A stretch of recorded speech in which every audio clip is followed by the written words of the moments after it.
Que j'adore.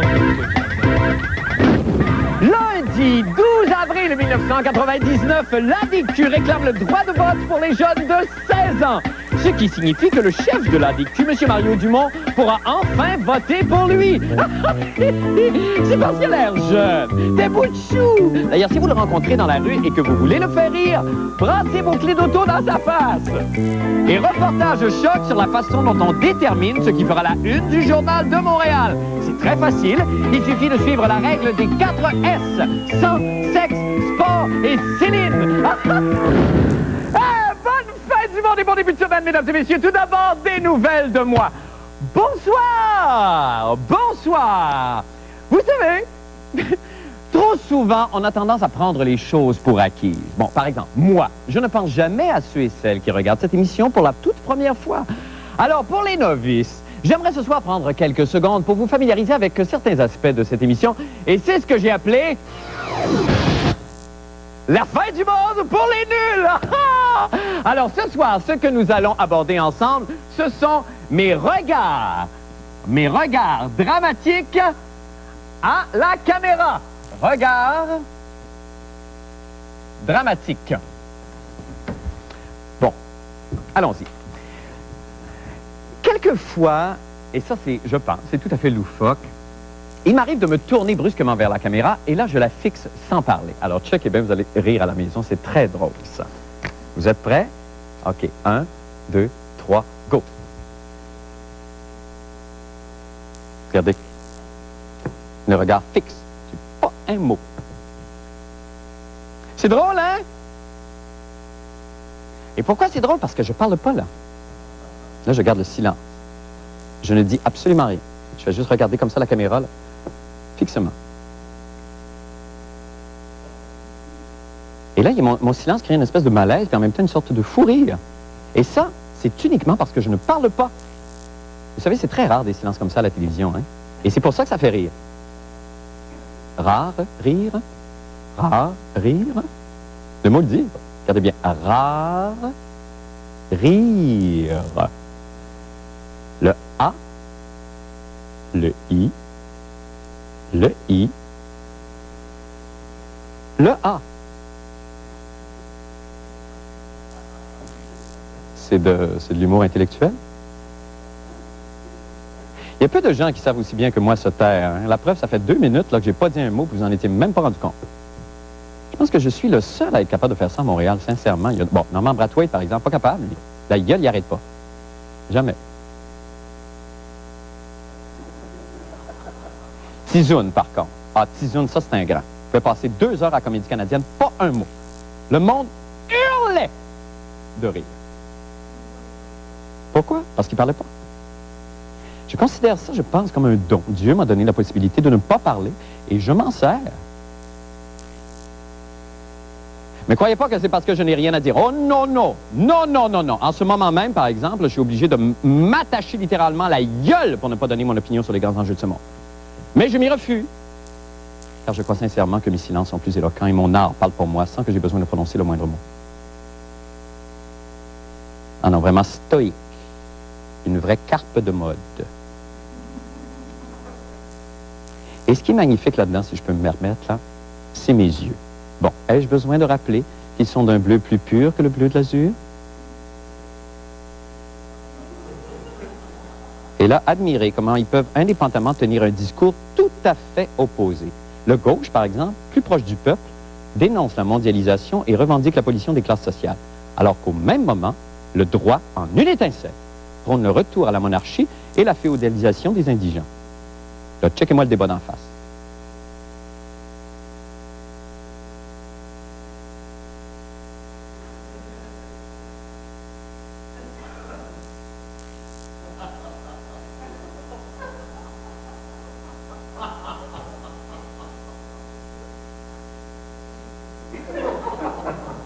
Ah. Il se couraille, là. Hop, la merde est poignée. Oh, mon Dieu. Eh bien, assez de silence parce que là, je sens que vous mourrez d'impatience que je parle. Eh bien, c'était... C'est la fin du monde pour les nuls. On en avait un! Yeah! Eh bien, ne manquez pas demain, alors que je vous expliquerai le jeu subtil de mes pieds derrière mon bureau. Bon, maintenant, pour les nouvelles de la fin du monde. Eh bien, je vous l'avoue, je suis un être plein d'amour, moi. Et qu'est-ce que j'aime le plus au monde? On prend des appels. Oui, qu'est-ce que j'aime le plus au monde? Bonsoir. Votre épouse et vos deux jolis enfants? Non, certainement pas. Qu'est-ce que j'aime le plus au monde? Bonsoir. Votre public? Non, encore moins. Qu'est-ce que j'aime le plus au monde? Bonsoir. Mettre du V8 dans votre nombril et attendre que des moitiés viennent vous picosser jusqu'à la gustave. Ah oui? Oui, mais ça arrive seulement en deuxième. Non, merci beaucoup d'avoir appelé, mesdames. Non, ce que je préfère par-dessus tout, c'est la première page du Journal de Montréal et ses gros titres à sensation tels que « Il joue aux cartes et il meurt! 4 février! » Ou encore « Elle s'assoit sur sa sœur et accouche d'un prématuré! » 18 août.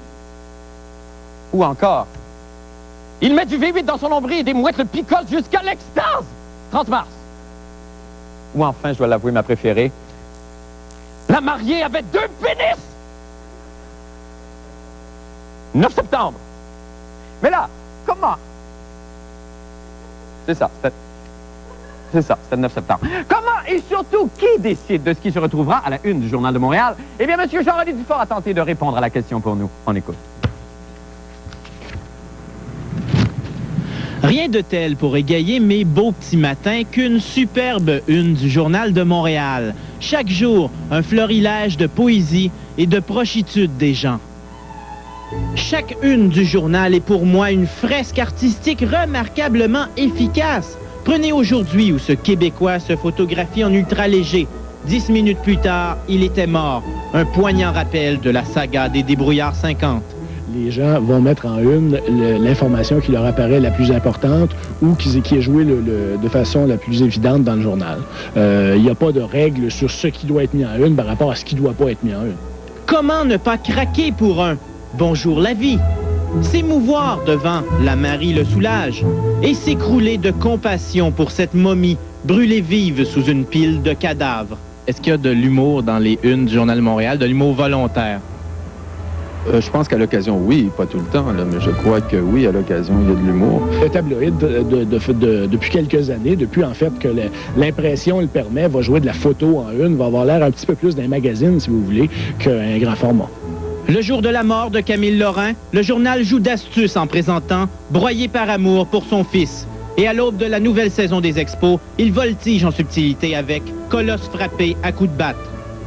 Il est arrivé il y a une dizaine d'années où je me rappelle qu'un des directeurs d'information qui était là à l'époque avait fait la une avec le chien de Michel Richard qui était disparu. Alors, j'aime mieux prendre ça pour de l'humour. La petite Audrey, victime d'une attaque au poivre de Cayenne. Pierre ou Micheline, avocat ou avocate. Un fonctionnaire gâche 5 mariages. Elle accouche sans le savoir. Mon Dieu, un bébé! Ces prévers de l'information n'en manquent pas une. Et l'international n'est pas laissé de côté, comme le prouve ce cinglant Clinton déculotté live. Et cet étonnant scoop, Québécois tué dans une calèche en République dominicaine. Tu peux nous confirmer qu'il n'y a pas de correspondant étranger sur chaque plage d'Amérique latine au Journal de Montréal? Je te le jure. Wow, j'ai hâte de voir ce que ça va être demain, moi. Ici Jean-René Dufort, devant mon journal. Nous allons rejoindre Jean-René Dufort. Jean-René, bonsoir. Salut, Marc. Bon, là, on aurait tendance à penser, peut-être parce qu'on le lit plus assidûment, puisqu'on travaille ici, évidemment, Oui. mais est-ce qu'il y a eu un changement de politique dernièrement lors du départ de M. Pellado? Est-ce qu'on donne un petit peu plus dans le sensationnalisme ou c'est des idées qu'on se fait? Non, pas vraiment, mais il faut que le journal va pas vraiment chercher ces histoires-là, dans le sens où, bon, ce matin, le gars qui s'est cassé la gueule en ultra-léger, Ouais. mais c'est des photos comme mort en calèche en République dominicaine. C'est des photos des histoires qui parviennent au Journal de Montréal. Bon, on se demande comment ça se fait que la femme de quelqu'un comme ça va aller porter une photo comme ça, mais c'est des photos... Le Journal de Montréal ne court pas après ces... Ben, et je les publie. Oui. Mais ces histoires-là arrivent au journal d'elles-mêmes. OK, mais est-ce qu'il n'y a pas une baisse des recettes ou des ventes à un certain moment qui justifie des réactions de tir comme ceux-là? Parce que là, il y a la presse tient un discours plus directoriel, là, si je peux dire. On dit aux gens comment penser. Tout ça, Le Devoir, lui, c'est les grandes analyses. Mais on n'a pas l'impression au Journal de Montréal que ça s'en va ni dans l'un ni dans l'autre. Au contraire, on fait dans la manchette, le petit entrefilet. On n'explique pas grand-chose. Oui, mais la une du tabloïd fait vendre en kiosque. Le Journal de Montréal vend beaucoup plus en kiosque que la presse. Okay. Et d'ailleurs, M. Michel Séauger disait très bien qu'une photo de Céline en première page du Journal de Montréal, ça fait beaucoup plus vendre qu'une photo de Lucien Bouchard. Bon. Donc, c'est une question de vente en kiosque. Par contre, la presse a plus d'abonnés que le Journal de Montréal. Bon, ben écoute, on doit se laisser là-dessus, Jean-René, malheureusement. Oui. Bonne fin de soirée à vous. J'ai hâte à demain. Oui. Bye, Jean-René. Nous allons faire une petite pause et nous revenons avec la fin du monde en bref. Restez avec nous.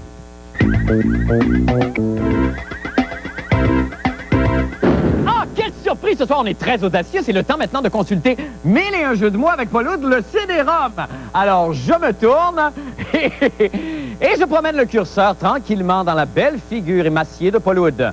On y va avec quel ancien chanteur, marin et comédien de la série Omerta les commentateurs sportifs préfèrent-ils? La réponse...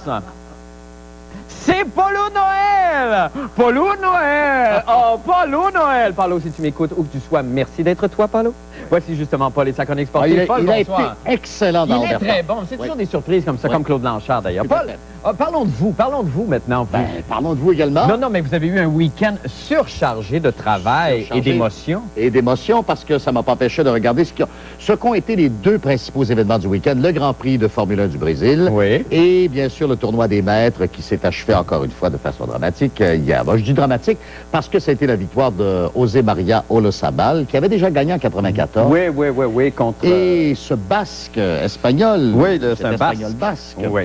ne pouvait à peine marcher en 96. Il avait été victime d'un grave problème au pied.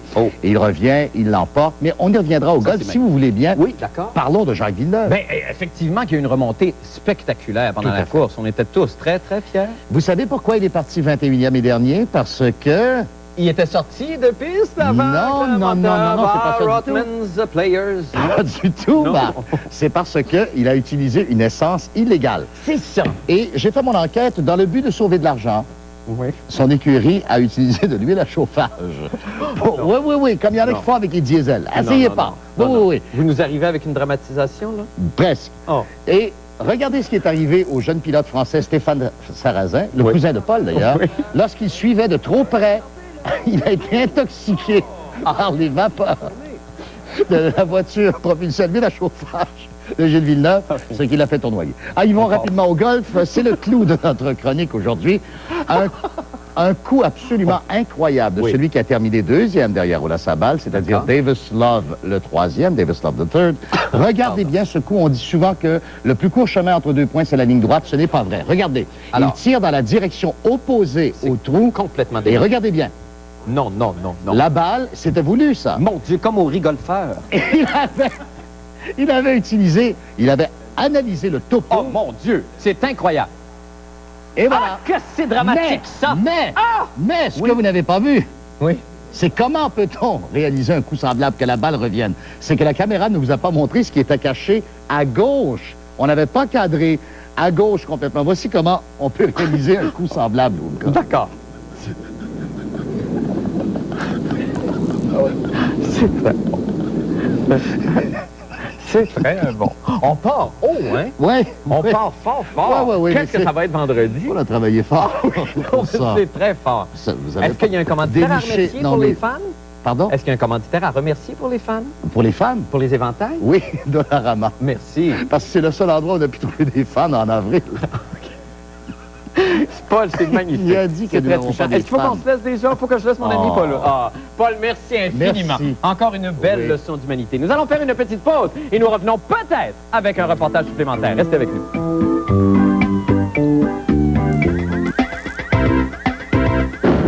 Eh bien, en fin de semaine, M. Mario Dumont et la DQ, réunis en Conseil général, ont beaucoup parlé de réforme électorale et notamment d'accorder le droit de vote aux jeunes de 16 ans. Bon, moi, je trouve inacceptable, personnellement, que dans un pays où l'hiver sévit 6 mois par année quand même, les adolescents n'aient pas le droit de porter des bottes avant l'âge de 16 ans. Bon. Voulons-nous d'une génération de sans bottes? Là, comprenez-moi bien, par contre. Je n'ai rien contre la sandale. Ma première blonde s'appelait Sandale Paris et elle est devenue une de nos plus grandes chanteuses. Mais là, pourquoi les adultes garderaient-ils toutes les bottes pour eux? C'est pas comme ça que j'ai été élevé, moi, si je peux me permettre. Non, non, non, non, madame. Moi, quand j'étais jeune, là, on avait une botte à la maison et je vous dis que j'étais très fier, pète, de l'enfiler pour sauter jusqu'à l'école. Je réclame la botte pour tous. Bottez! Bottez les jeunes! Bottez! Bottez! Bottez! Bottez! Excusez-moi, quoi? Comment? Excusez-moi. Oui? Comment? De quoi? Oh! Oh! Excusez-moi, il ne s'agirait pas du droit de botte, mais du droit de rotte. Alors, allez-y les jeunes, rotez! Rotez! Excusez-moi. Oui? Ah, excusez-moi. Oui? Oui? Oui. Mais qu'est-ce que c'est? Mais pourquoi tu fais ça? Mais pourquoi tu fais ça? C'est quoi, là? Oh! Excusez-moi, ça c'est pas... Ça change tout, il s'agit du droit de vote! Oh, je suis génie! Patrick Masbourian s'est demandé pourquoi la DQ voulait faire voter les jeunes. Excusez-moi. C'est lors d'une réunion de son conseil général réuni ce week-end à Trois-Rivières que l'Action démocratique du Québec a adopté un ambitieux projet de réforme électorale. Ce projet vise entre autres à octroyer le droit de vote aux citoyens dès l'âge de 16 ans. On dit dans notre système que à partir du moment où tu payes des taxes, des impôts, tu as le droit de voter pour savoir qui va dépenser tes impôts.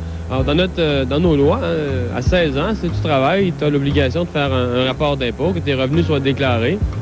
Donc, tu devrais avoir un mot à dire sur qui sont ceux et celles qui vont aller s'asseoir au Parlement et décider ce qu'on fait avec ton argent. Quelles seraient les raisons pour lesquelles on leur refuse ce droit, selon vous, depuis toujours?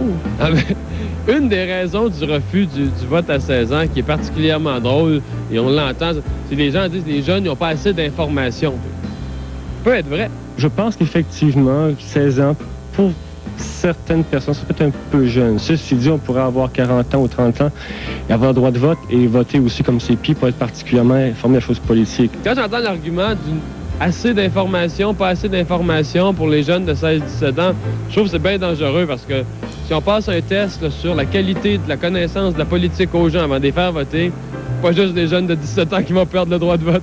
Où se trouve l'Assemblée nationale? À Ottawa. Nomme-moi 3 partis politiques québécois. Parti politique québécois. Tu veux dire le libéral, tout ça, hein? Qui est le chef de l'opposition? Monsieur Daniel Johnson. T'as les libéraux. Libéraux, il y a le Parti conservateur. Le droit de vote à 16 ans, te sens-tu prêt, toi, à voter? Moi, peut-être pas présentement, à 17 ans. Non, parce que sérieusement, notre âge, on est trop influençable, encore les parents, les amis. Ben, il me semble que, je sais pas, mais à 16 ans, l'an passé, j'ai eu 16 ans, puis il me semble que je me serais pas sentie prête à voter. Parti indépendant, là? Si Robert Bourassa effectue un retour en politique, un autre, serais-tu prêt à l'appuyer? Non, pas du tout. Tu veux savoir de lui? Non, Bourassa, là, trop coupé dans le domaine de la santé, là. Rien savoir. Okay. Eh bien, suite à vos nombreuses plaintes et vos courriers électroniques haineux, et de même que de nombreuses plaintes, même des commanditaires principaux de notre émission, M. Patrick Masbourian a remédié au mal et nous présente donc ce soir sa toute nouvelle coiffure. Musique!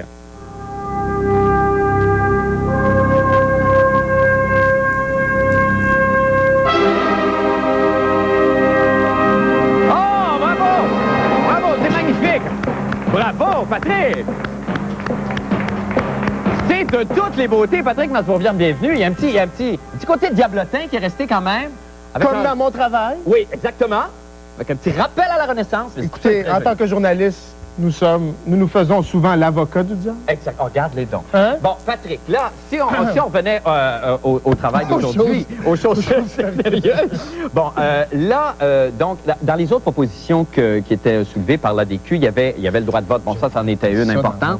Il y avait une grande réforme électorale profonde là, sur le suffrage universel. Ben, qui, pour plusieurs, s'impose. Ouais. Hein, même les Britanniques, on s'inspire d'un modèle britannique et même eux sont en train de reviser leur modèle, en fait, ce fameux modèle-là.